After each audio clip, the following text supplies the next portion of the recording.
The breaking news from the NBA is not good. Rookie Chet Holmgren will miss the entire upcoming season because of a Liz injury. Chet Holmgren is a dude that's 7'1". He ain't even 200 pounds. That's how skinny and frail he is. He seems to be the biggest gamble. Are you concerned about his frame? Anytime we hear about a big man in foot injuries, guys who had their careers cut short. I just hope this isn't an ominous bad sign. Obviously, there's going to be some concern. Are people focusing on the wrong thing with him? Chet Holmgren can be celebrated like the next coming of Kevin Durant. That's where we got to slow down a little bit. He's minute bowl skinny. If he turns sideways, you may not be able to see him. I can't look at Chet Holmgren now and somehow see Kevin Durant. In the real NBA, there's going to be a man in front of him. It's going to be different. Has the NBA forgotten about its next superstar? Have we forgotten about perhaps the next Rookie of the Year in Chet Holmgren? A very large statement to say, I know, especially when we just had one of the best drafts in recent memory, especially when Victor Wembanyama, perhaps the greatest prospect we have ever seen, will be Chet's competition for Rookie of the Year. But we have seen two things. One, we have seen the Oklahoma City Thunder prove to be the best young roster in the NBA with Shea and Josh Giddey if they also have a franchise cornerstone in Chet. And two, we have seen that before the injury that sidelined him, we have to remember just how incredible Chet has already proven to be. When looking at Chet Holmgren's freshman season at Gonzaga compared to the freshman years of elite defensive big men Anthony Davis, Joel Embiid, and Jaren Jackson Jr., Chet's freshman season stacks right up there with some of the best defensive big men in the game right now. Keep in mind for defensive rating, the lower the better, and also keep in mind that among the NBA's elite defensive big men who played at least 1 year in college for us to compare to, I think we can all agree numbers wise, a college Chet Holmgren ranks ahead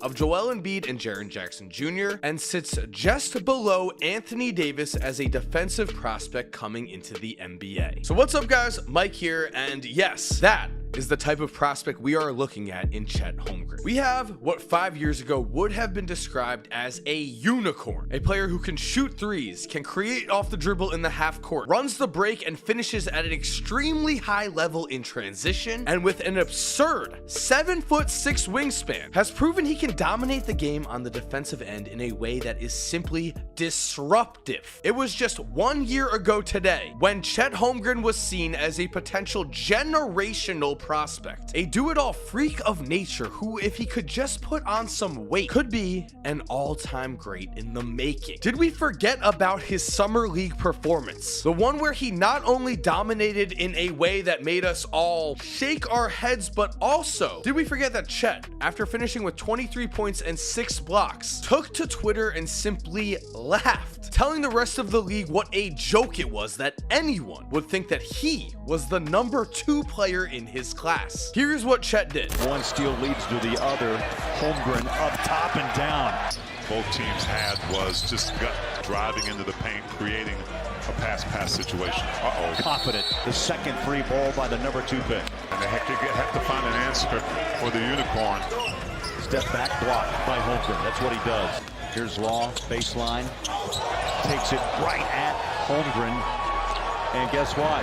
Denies not only his elite talent, but also going further, his true generational potential as a two-way defensive star. And again, just 1 season ago, he had a freak injury, and now he's looking better than ever. Remember, Chet Holmgren only did not play in his rookie season because of a freak injury, an injury with LeBron James that was just that, a one-time thing. This was not some kind of degenerative condition that led to an injury. The wrong situation just happened to Chet, and so now, with year 2, I think we have to go back into the mindset of where we were last season, because we just saw the Oklahoma City Thunder seriously prove that if they do have a generational talent at center, they also have a potential trio of young players that could take over the Western Conference whenever Nikola Jokic is done with it. Because with Chet, the numbers speak for themselves with his freshman season. He showcased a historically dominant skill package on the defensive end that had him in 2022 leading the entire NCAA in defensive rating with a rating of 78.7, the fourth ever since that stat was tracked. That was just one season ago when Chet also just so happened to help Gonzaga finish as the #1 ranked team in the nation, while also he led the entire NCAA in effective field goal percentage, and going back to the defensive end was second in defensive plus minus, finishing with a number of 7.5 that makes him 8th in history since the stat was tracked. So looking at all of these defensive numbers, he is going to have a chance to follow players such as Blake Griffin and Joel Embiid, who sat out their first pro year but then in their first real rookie season were able to use their pro experience to dominate early and grab Rookie of the Year. Chet is on the Thunder with a young superstar in Shai Gilgeous-Alexander, along with a potential soon-to-be all-star in Josh Giddey. Most young players in the NBA get, to be honest, screwed by the team that they are playing on as a young player. For top 5 picks in the NBA, the reality is a harsh one. Your situation as a player is out of your control, and you are often heading to a franchise that is in shambles, or at least the roster is far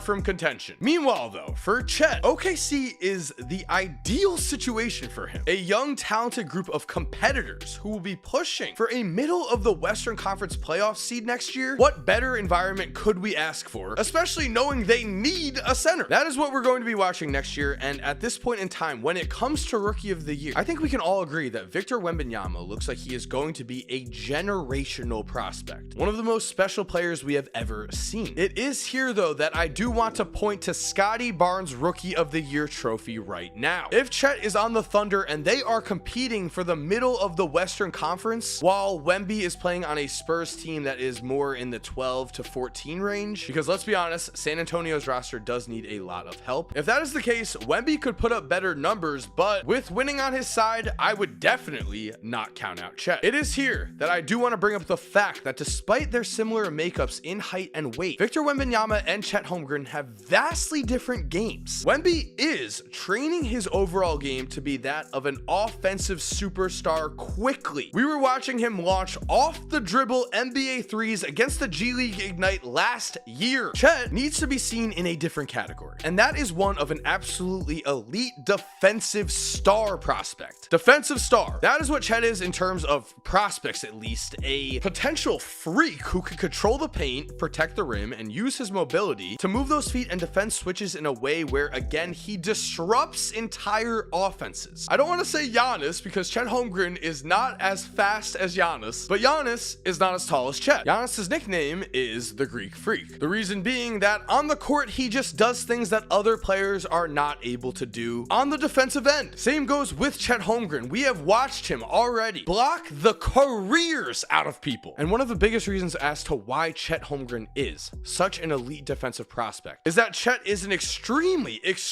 high-level hustle player who will do anything to win basketball games, but also has the talent of a top-tier young player. That is a combination on defense that is something teams dream of. So far, we have watched the #1 pick in Chet's class, Paolo Banchero, have such a successful rookie year that he is already a part of FIBA's Team USA World Cup roster. On draft night, many believed Orlando would go with Chet over Paolo. Chet was seen on draft night by many as better than Paolo. Here's what the Athletics final 2022 mock draft had to say, which had Chet ranked at #1. The word unique is overused in scouting circles, but Holmgren is that. There has never been a prospect like this to enter the draft. He is one of the best defenders I have ever evaluated as a teenager. He's positionally elite already and has every length-based tool at 7 foot with a 7'6" wingspan. His anticipation and instincts are insane. Those are some huge words. And as for his own teammates, I love what Shai Gilgeous-Alexander has to say about Chet, because this isn't just some